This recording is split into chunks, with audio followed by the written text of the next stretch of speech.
પોરબંદરમાં જે દર વર્ષે જન્માષ્ટમીનો મેળો યોજાય છે એ અંતર્ગત આ વખતે કલેક્ટર શ્રી દ્વારા પ્રાંત અધિકારી શ્રીના અધ્યક્ષ સ્થાને એક કમિટીની નિમણૂક કરવામાં આવી છે.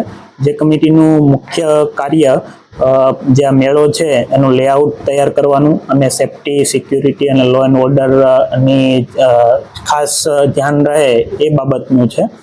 એ અંતર્ગત આજે અમે જુદા જુદા ડિપાર્ટમેન્ટના જે હેડ સાથેની એક મીટિંગ કરવામાં આવેલ છે મારા અધ્યક્ષ સ્થાને.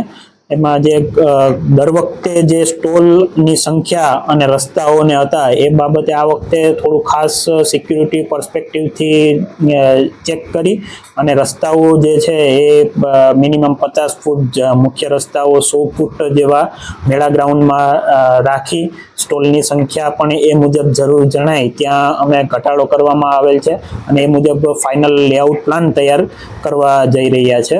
જેમાં એક એમરજન્સી એક્ઝિટ અથવા ઇવેક્યુએશન કરવાની જરૂર પડે તો એના માટે એક રૂટ પણ અમે નક્કી કરવાના છે. કુલ 6 ગેટ અત્યારે આખા ગ્રાઉન્ડમાં છે જેથી લોકો ઇઝીલી એન્ટ્રી અને એક્ઝિટ થઈ શકે.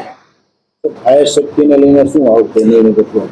હા, જે ફાયર સેફ્ટી છે એના બાબતે જે ફૂડ સ્ટોલ ખાસ વનરેબલ હોય છે કે જેમાંથી જુદી જુદી વસ્તુઓ ગેસના સિલિન્ડરને એવું યુઝ થતું હોય એટલે આગ લાગવાની સંભાવના. તો એના માટે આ વખતે અમે ફરજિયાતપણે ફાયર રેઝિસ્ટન્ટ સ્પ્રે કરવા માટે એની પણ એક શરત રાખવાના છે જેથી દરેક ફૂડ સ્ટોલના જે કોઈ હરાજીમાં જેના ભાગે આવે એ વ્યક્તિએ સમગ્ર 5 દિવસના મેળા દરમિયાન એમને તેમાં એ સ્પ્રે કરવાનો રહેશે.